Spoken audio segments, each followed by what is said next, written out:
Hey, welcome to Miss D6 Women's Sports. Hey, welcome to Miss D6 Women's Sports. Please like, share, subscribe to my channel. I'm at 196, going for 300. Trying to get 200 at my channel so far. I got 196. Today was a good day for the Players Era basketball tournament in Vegas. You had the first game, UCLA versus um, Texas. Texas really controlled the game throughout. UCLA made a run. In the second game, you got South Carolina versus Duke. Uh, South Carolina started off slow, but of course they laid the hammer down and they took advantage of the fact that nobody could stop Okote for them, Medina Okote. But I want to talk about something else first before I get to that. The Players Era. So as we know, Chicago Sky hired Latricia Trammel, the former coach, and Roseanne Barr Jr. lookalike, for the assistant coach for the Chicago Sky. She coached the Dallas Wings a year ago, or almost a year and a half ago. They brought her in, and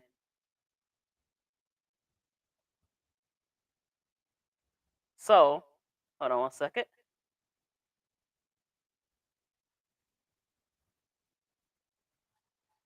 So Latricia Trammel is your new assistant coach, and Courtney Paris is out as the assistant coach of the Sky. Courtney was brought in to help Angel with her post moves. At first, it sounded pretty good, but Courtney is kind of shy, kind of quiet. She wasn't very talkative. She's supposed to have helped Angel and Miller with their post moves. She was a pretty dang on good post player in college, Oklahoma, and she was pretty decent in WNBA before a lot of injuries got to her. So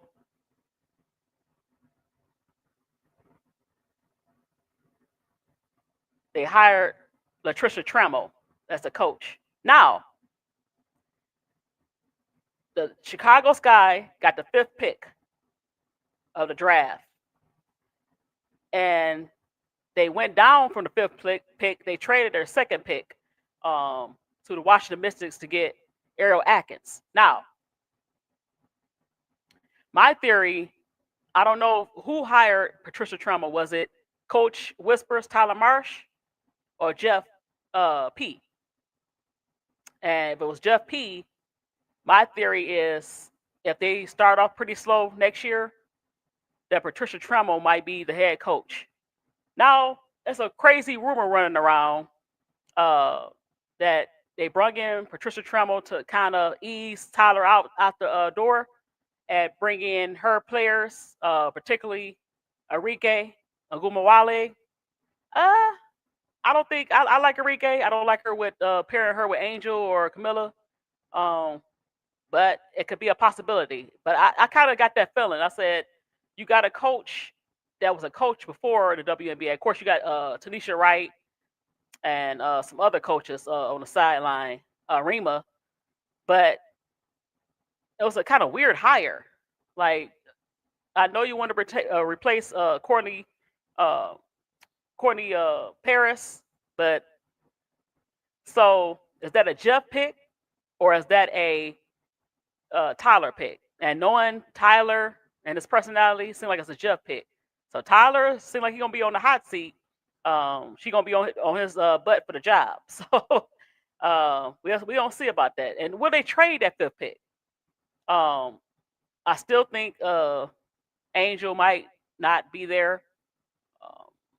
I think they don't want a situation where it's like I keep saying a Sylvia Fowles situation where she might she'll play, but if they keep losing and she feel like she did being disrespected, will she set out again and say, you know what, I'm through with this. I got an injury, get me out of here.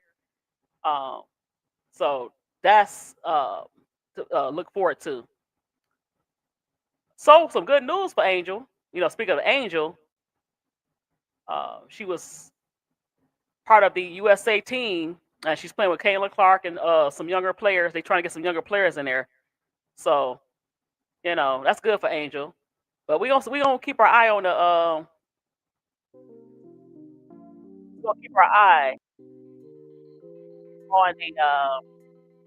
the Sky situation. So I want to see what they do with that. So, with that being said, today we had the Players Era tournament in Vegas, and you had some top teams. Let me share my screen. And you had a number 3 UCLA going against a number 4 Texas. And you got Lauren Betts, Kiki, and I was watching the game, and I was very shocked at how average UCLA looked. It's like they kind of overrate them. And Texas, even though they try to make a run, Texas is really in control of that game. Texas really in control of the game. There was no doubt. Texas inside out. Madison Booker, they couldn't stop her. And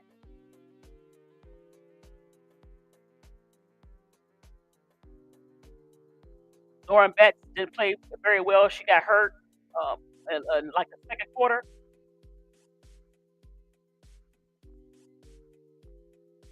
Hold on one second.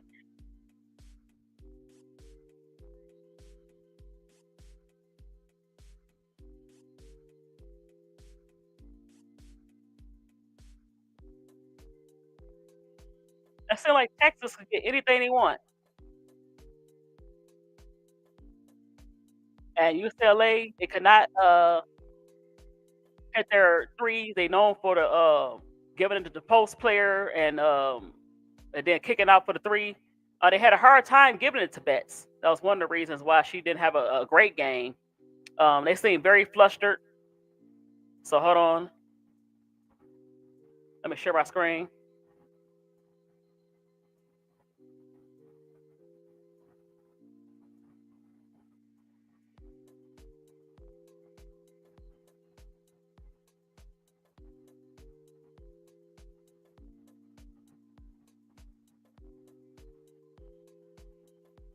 Oh, let me stop. Let me share it again.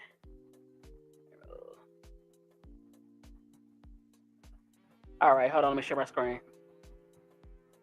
Hold on. All right.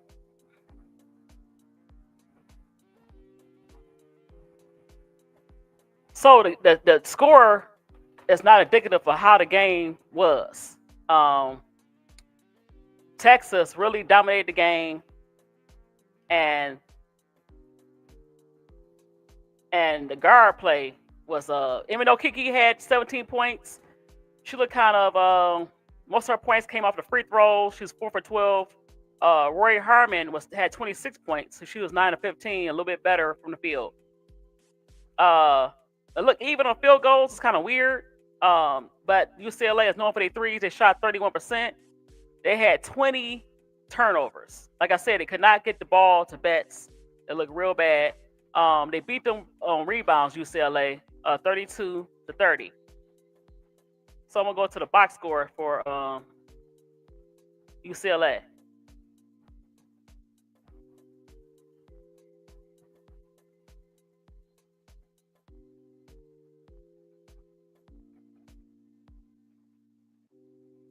Hold on one second. I was very surprised how many turnovers they had. Kiki is a senior, and you think the senior leadership would kind of, but she looked like a freshman out there.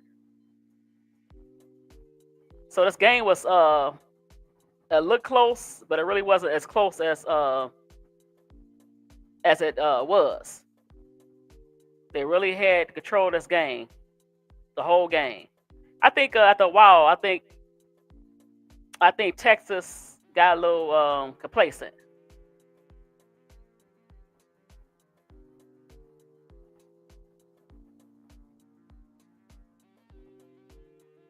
So hold on.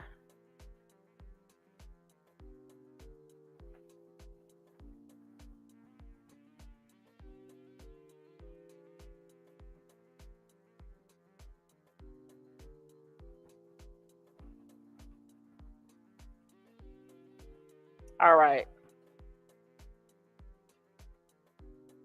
I think, let me see. UCLA got back in the game. They scored 22-17 in the third quarter and 18-14 they won the fourth quarter, but they really got crushed in the first two quarters. And the turnovers really hurt them. And I really wasn't impressed by Betts. I don't think she's right now a second pick. She might be dropping down to the fifth pick to me. Now hold on. So she played 37 minutes. Of course, she hurt her elbow. She had 8 points. She was 4 for 8 for the field. The only really person that was doing anything consistently, she looked a little bit better, was Gianna Nipkins. She was 7 for 11. But everybody else is kind of average.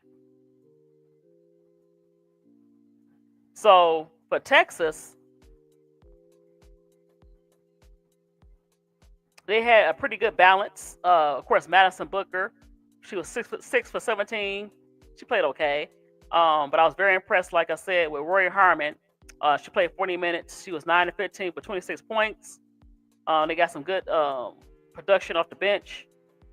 But Carlton, Jordan Lee played pretty decent. So they had a little bit of balance. But I think the turnovers and the guard play really showed. And they played Betts pretty good. They frustrated her even when she got the ball. She missed a lot of bunnies in the lane.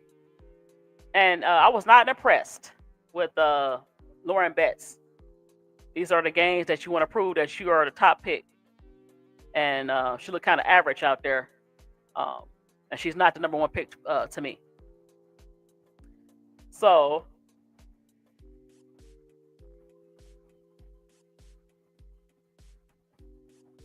let me share my screen.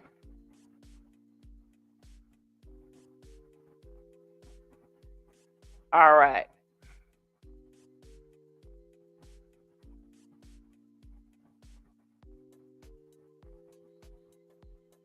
Let's go to the Duke, South Carolina Gamecocks game. Now, I was very surprised in a way. In the first two quarters, South Carolina kind of struggled. I think they was kind of lackadaisical. They knew, you know what, we could smack around the Duke Blue Devils anytime we wanted to. So Duke wound up winning the first quarter, 15-14. Then the second quarter, you know, they started to pour it on a little bit. When they was down, I think the highest was like 5. They started pouring on at the half. They had like a 13-point lead. So they won the second quarter, 26-12. That's when they started pouring on. Duke won the third. They kind of come back a little bit, but you know, there's no doubt who was going to win the game. And then South Carolina kind of pulled away again, the fourth, scoring 22-15. And Joyce Edwards continues to shine. She was at 32 minutes, but she had 22 points. She was 9 to 18. 4 or 5 for free throws. She had 6 rebounds, 6 assists, 1 steal, 3 steals. 6 assists, only 1 turnover. But the story of the game was baby Olajuwon, Medina Okote. They could not stop her inside. She got anything she wanted to. She had 23 points. She probably could have had more.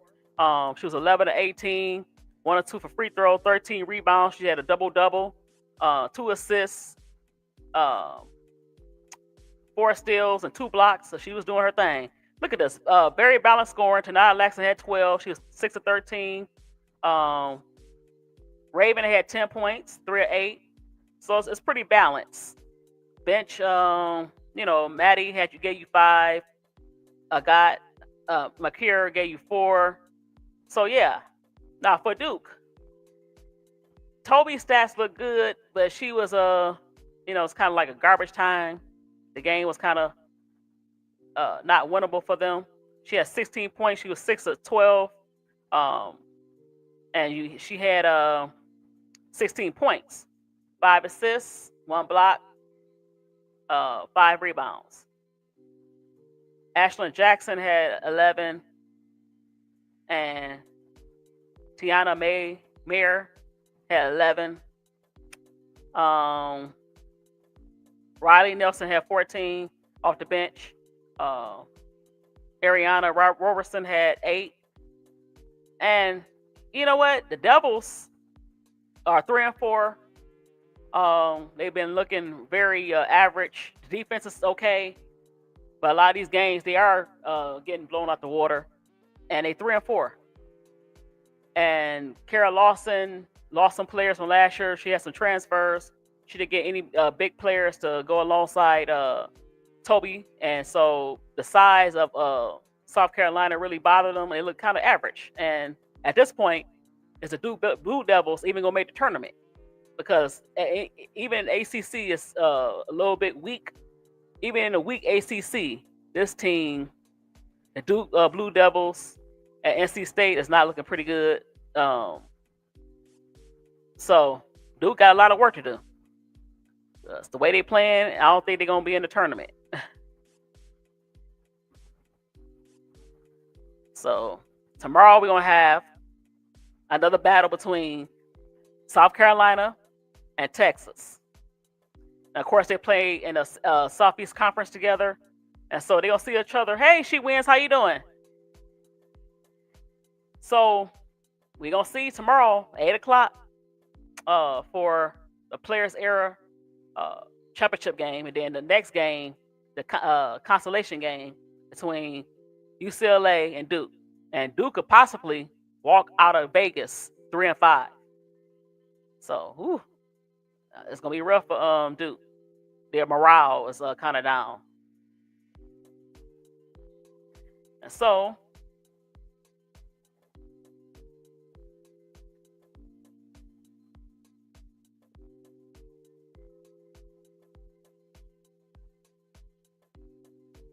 let me share my screen.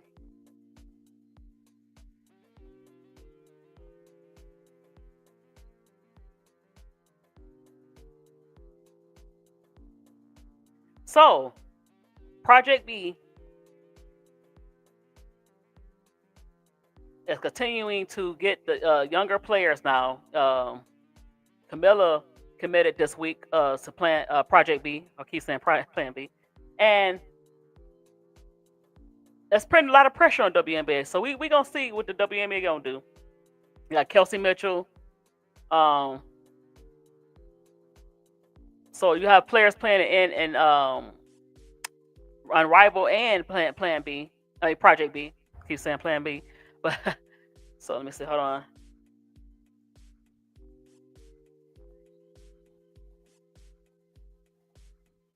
Hold on 1 second.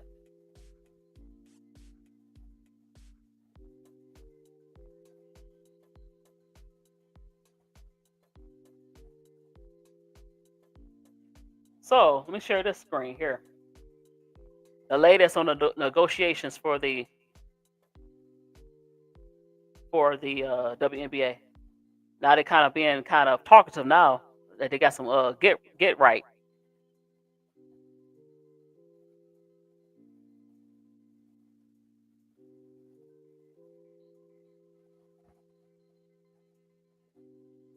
All right.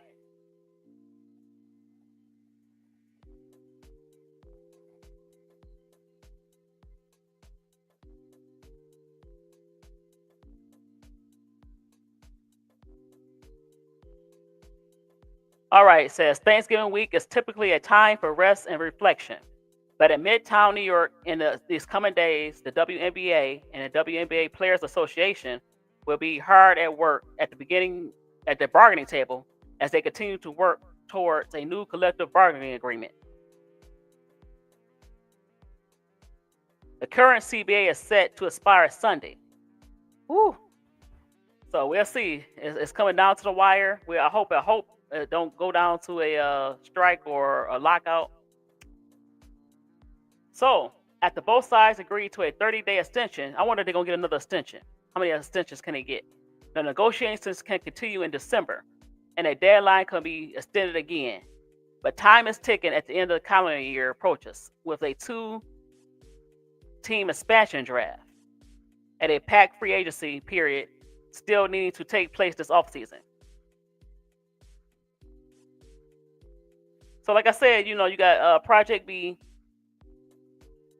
and they're talking about the salaries. The minimum salary is $66,000. I think Caitlin Clark and Angel was making like 85,000, or a piece or something like that. Now, Project B, off the rip, is often offering $2 million, and that's the minimum.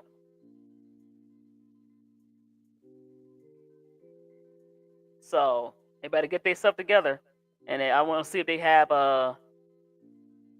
what they have up their sleeve. Now it says the latest on where the negotiation stands, and what happens if there isn't a deal reached by Sunday.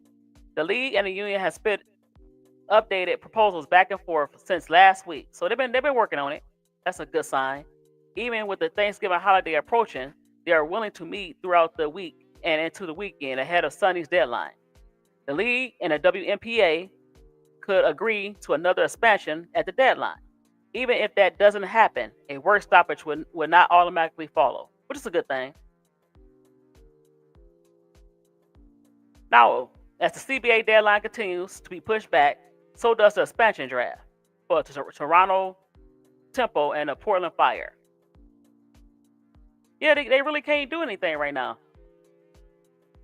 They really can't do anything right now. So I'm very concerned. Hopefully they can. Hey, AL 504, how you doing?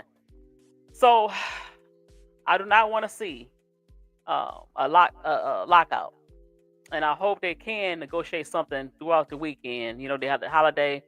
Maybe they'll stop tomorrow, and then they kind of resume Friday.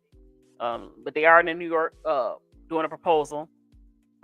Project B is grabbing not only the young players but stars of the league. And we're gonna see who else pop up for the Project B, putting pressure on the WNBA. But I forgot something. I wanted to go to.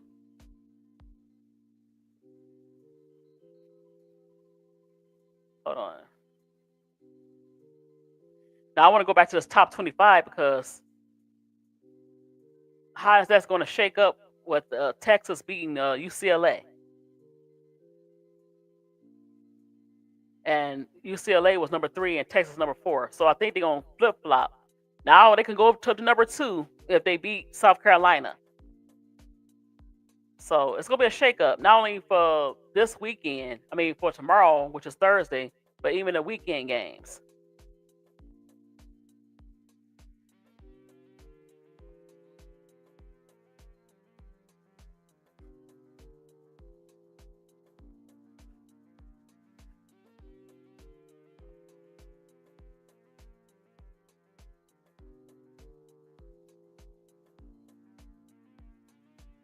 Okay. Hold on.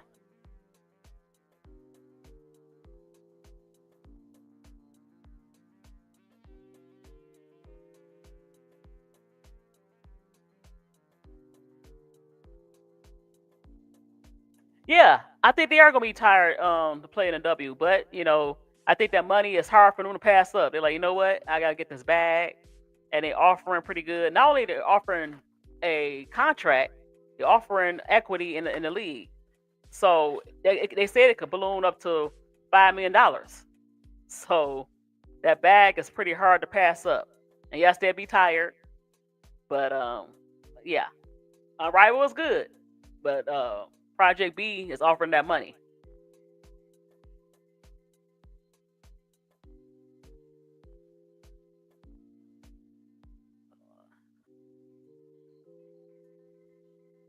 Okay. So I'm really interested to see. You have this tournament for players error. Let me see where Duke was at. because even Duke was not in the top 25. I think they played their way out the top 25. I'm not sure. They might still give him a mention because of Kara Lawson. I don't see him in there. But it's definitely could be a shakeup because now where do you put UCLA, who at the time to tonight was number 3. It looked real bad. The Stars didn't play well. Betts didn't play well. Rice played okay. They was number 3, and Texas number 4. So Texas right now will probably move up. Of course, it's not gonna move up right away. I think the standings. I mean the poll don't come to like Sunday. South Carolina number 2. They could even go to number 2 if they beat South Carolina, Texas. Michigan looked real good, even though they lost to UConn. They stay at number 6. LSU number 5. Maryland looked pretty good. TCU is looking pretty good. Oklahoma looking better than they did when they played earlier. Iowa is surprising me. Hannah Stokey is playing pretty good. She's leading the way. Of course, you have Iowa State. Audie Crooks is playing her butt off, and she could be a player of the year. So, yeah, but about time tomorrow or even Saturday happen, it could be a lot of shakeup in the polls here. A lot of shakeup. They might opt out of the WNBA, and I want to see how the draft picks. If they don't come to agreement, can they play? I know. Well, try to play in. You said October to April. Can they? Is another league coming up where they could play while waiting on the WNBA if they don't opt out the WNBA? So you're right. It can be. The players might opt out of it because the WNBA still do not want them. They're not raising their salaries, and they're not giving the revenue share. They're not. They kind of being stubborn on both ends, and the other leagues they see that. Unrivaled see that, and Project B see that. Where you know what? Not only are we going to pay you, but you're going to have equity in the leagues. So whatever you make off the merchandise, you're going to make that too. So, of course, in the WNBA, you might not get that, but they definitely have to have better. I think they should do them better as far as making sure that they at least get the revenue share. They got to be, unrivaled. They can play on unrivaled, right? And then Upshot coming on, and that's gonna be like the I don't know what the months they play in, but Upshot is like this. They play in the South mostly. So that's another league they can think about. They might not have to go overseas right now. They're going to have better options than they had. So, yeah, WNBA better get their stuff together. They better get their stuff together.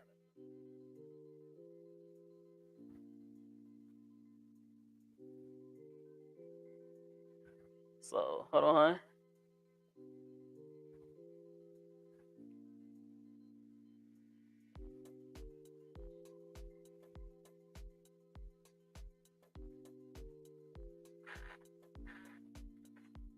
Yeah, but that's true. That's true. L504. The problem with yes, they're making that money. But everybody can't play in Project B and Unrivaled.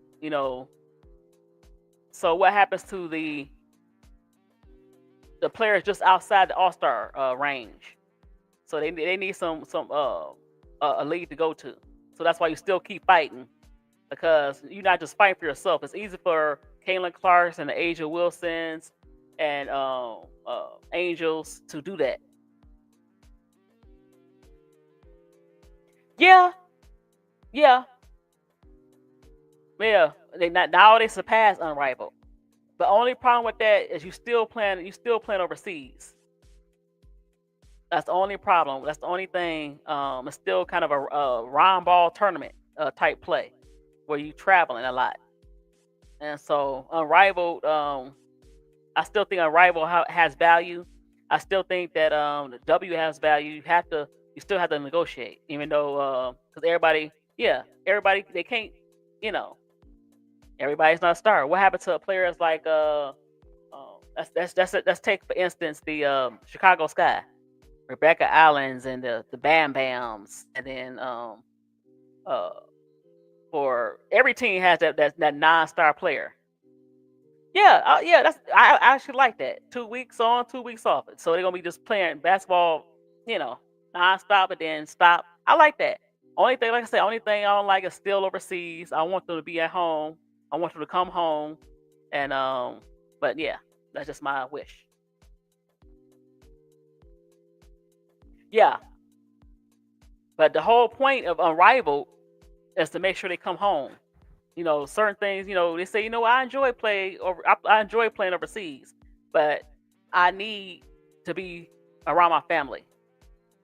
That was the whole point of Rival. Give them shares of the money, give them share of the merchandise, and they have a family they could come watch them play. So hold on, let me see.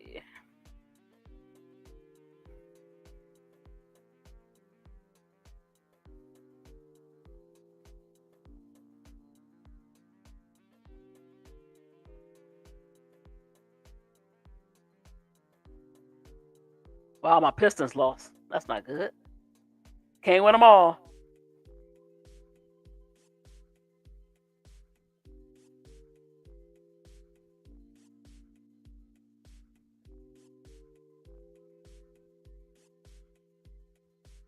So I wonder, is the USA Basketball rethinking hiring Kara Lawson? Hopefully Kara Lawson will get some offensive players. She's a great defensive coach. She was a great defensive player as a player in Tennessee. Um, she did not get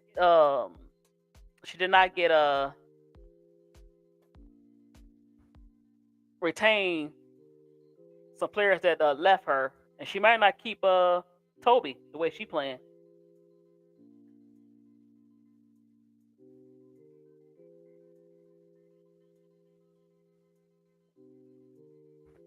So hold on.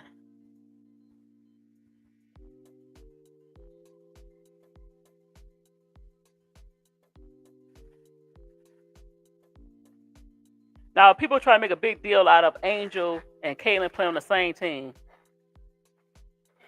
It's not a big deal. Angel could play with anybody.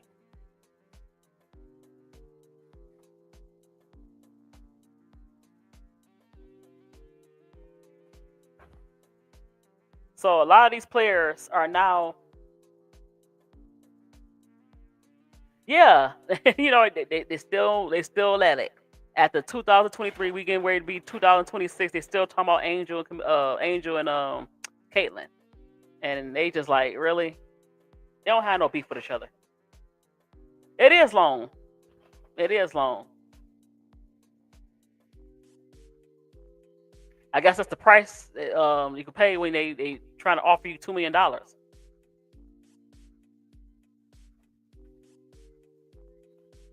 Hold on.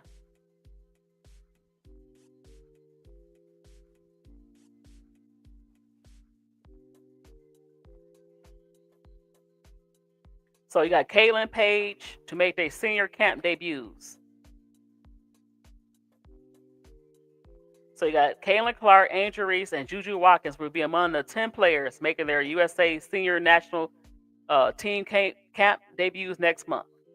They got a camp from December 12th to 14th.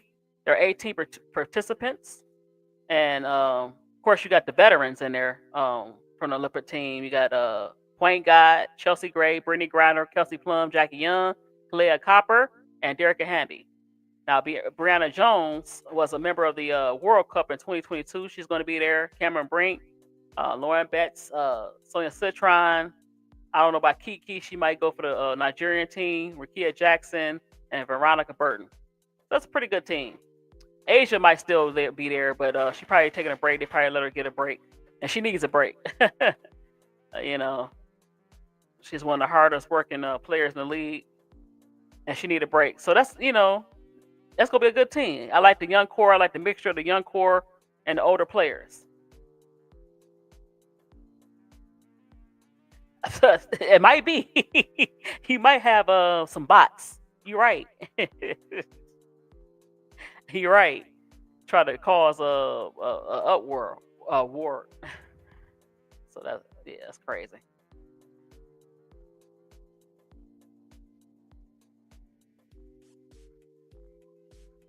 So I definitely can't wait for the games tomorrow. Um, so South Carolina and Texas could probably meet up for this. Is probably the first time.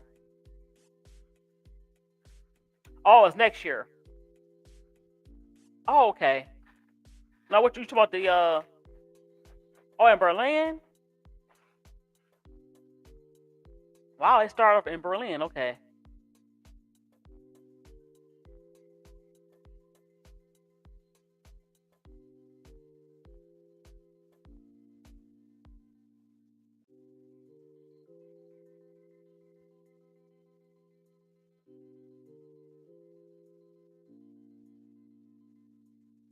So what you think about the Sky hiring Latricia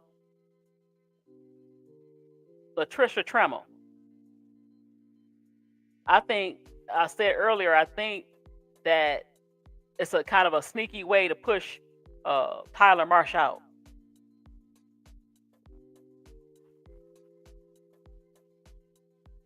That's my opinion. I might be wrong. And then somebody else said, not only I'm gonna push Tyler out after she come on as the coach, she's gonna bring Enrique in, and I don't think that's a good idea.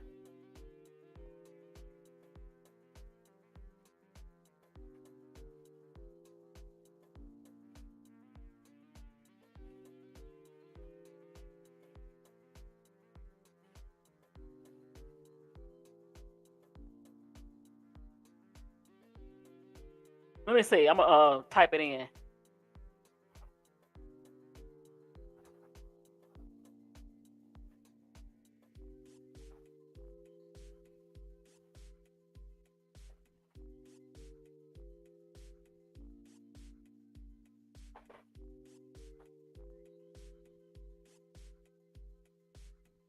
Why I don't say yet?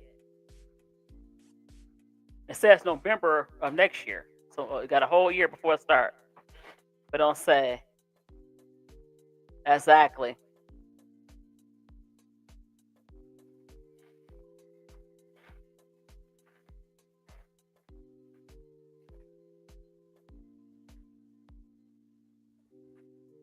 And a lot of people have a problem with the investors, the Saudi investors. Of course, you put Elena Beard as one of the faces, as far as older WNBA players. It don't say, but it did say that they start next year. But I don't see if it's starting in Berlin or not.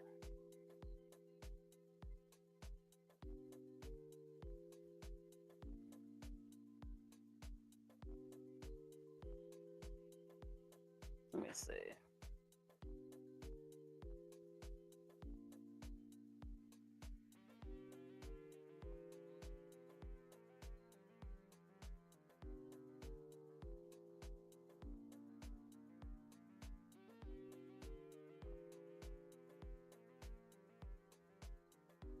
I don't know.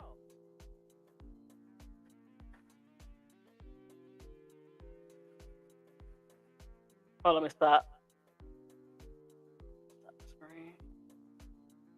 All right. Well, let me share this, but I do want to get to this as well. I want to get to something.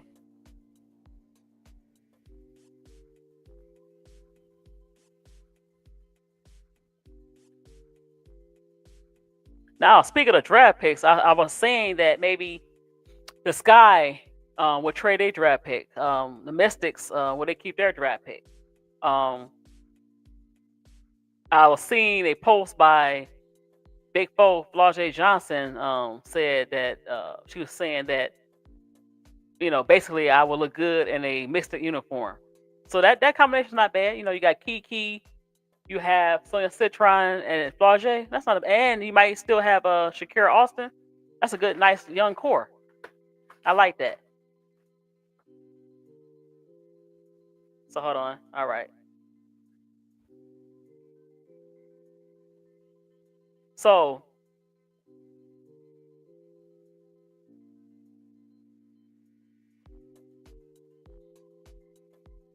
wow, it's the second year in a row they did have the number 4 pick. So you had Sona Citron at 3, Kiki at 4, and Georgia at 6.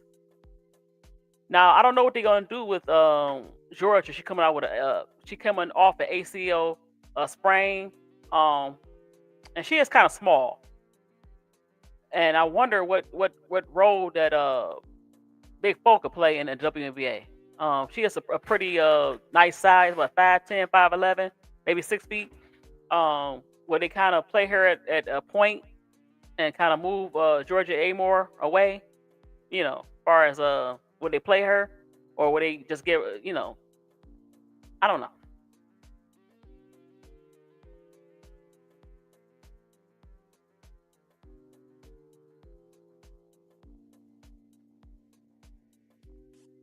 So they said they want to get some value for the pick, so they might trade the pick.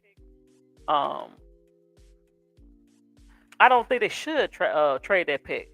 I like the position they in. Like I said, they could possibly get Flau'jae Johnson. They might not get AZ or Olivia Miles.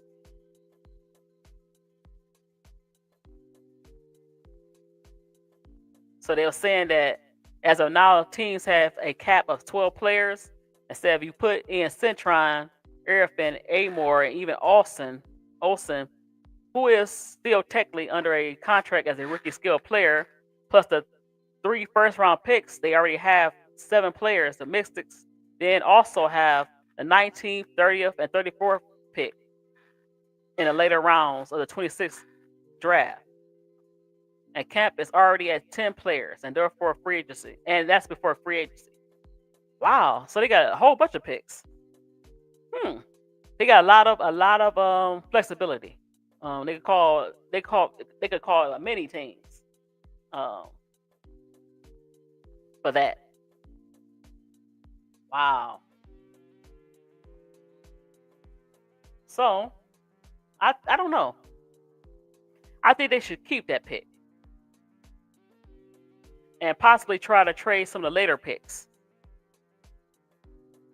But I think you can't pass up on a Flau'jae if you get her.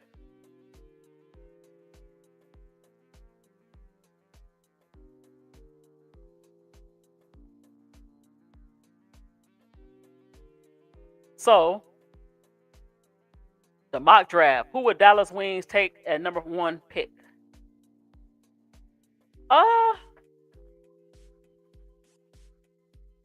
I'm kind of torn. I like Bud, but I also like Olivia Miles. We'll see. I think it depends on how the tournament shake up for me and see how they play in the tournament, and that's how I would decide. Even though they both pretty good players. But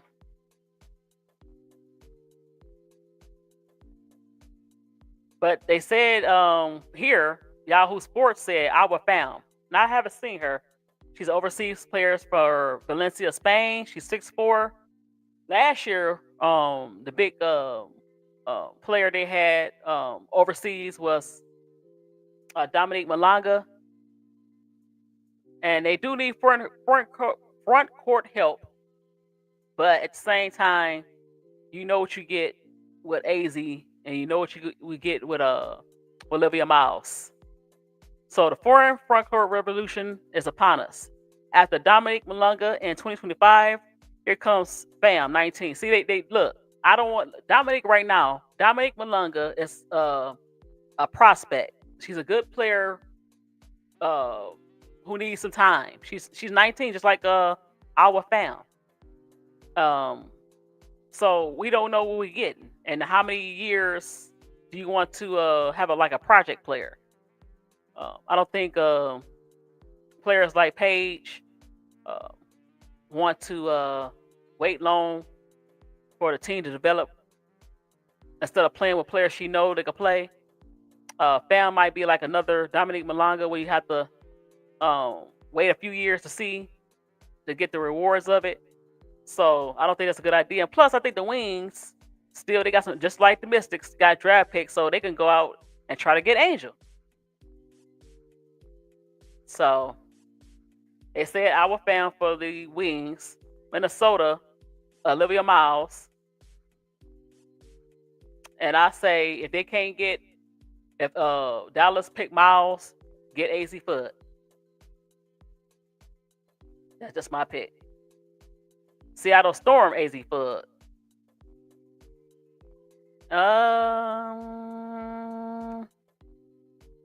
That might be a good choice. With the shakeup with the coaching of Seattle, there might be some older players walking away. It could easily be AZ Fudd's team. As the the centerpiece besides Dominique. Mystic, Lauren Betts.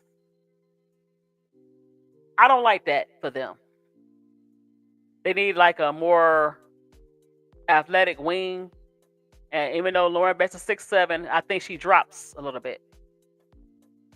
And maybe to the sky. They might be losing Angel. And yeah, I don't know. But they got Flau'jae Johnson instead of going to the Mystics, where I think she would be good. They got to go into the sky. She might. Portland, Yarden Garcon, the 6'3" wing.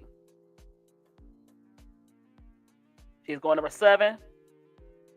Toronto, Ayana Martin from Spain, another foreign pickup from Spain. She's 5'9".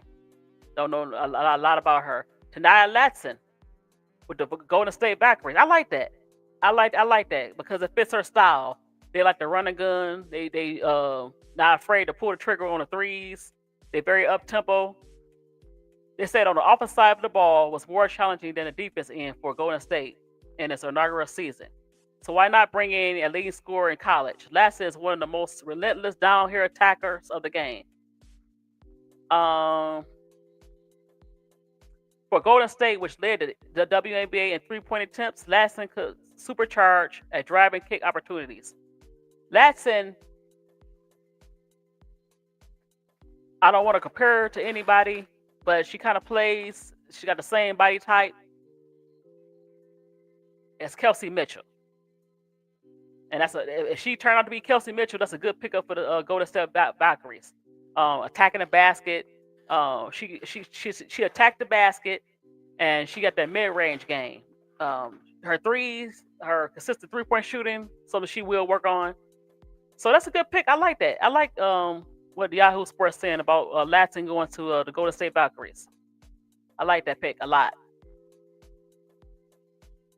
So Mystics, number 9, Khalees Ledger Walker, a 5'10" guard out of UCLA.